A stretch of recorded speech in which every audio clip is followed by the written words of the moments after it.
Now to perhaps the biggest debate with the COVID-19 pandemic. When should life return to normal? The president is hoping to ease social distancing by Easter. Others disagree, saying if people go back to work just to help the economy, it'll end up costing lives. Here's ABC 15's Cameron Polam.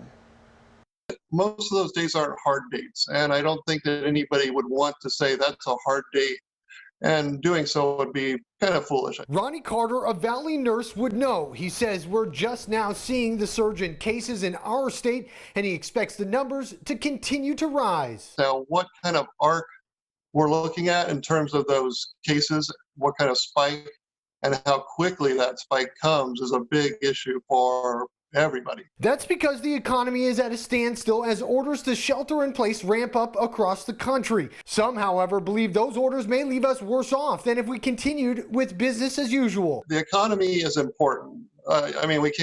We obviously don't want a depression, but at the same time, you need to have some sort of containment of this virus or slowing down of the virus. This virus has touched every part of our economy, including the real estate industry. From an economic aspect, should I buy a home? Or am I safe to go look at homes? Am I safe to allow people into my home? Questions mortgage broker Frank Apodaca is addressing now. But even if it's hurting his bottom line, he chooses sacrifice over the loss of life, especially after speaking to his father, who served in World War II. And he said, we knew how to do without in our generation.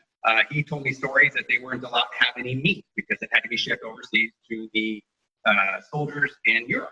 He broke down all of the things that they had to learn to do without, but it was something that everybody did. And he believes we can do it again. So I've had 3 weddings in one weekend cancel. That was a lot of money in my pocket and my employees' pockets.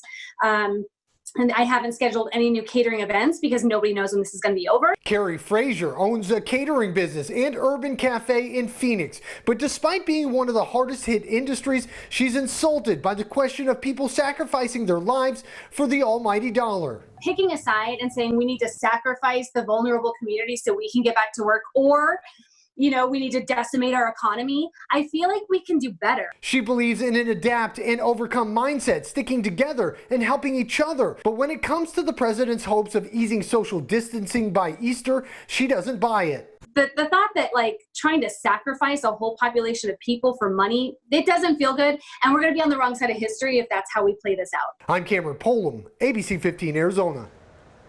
A warning tonight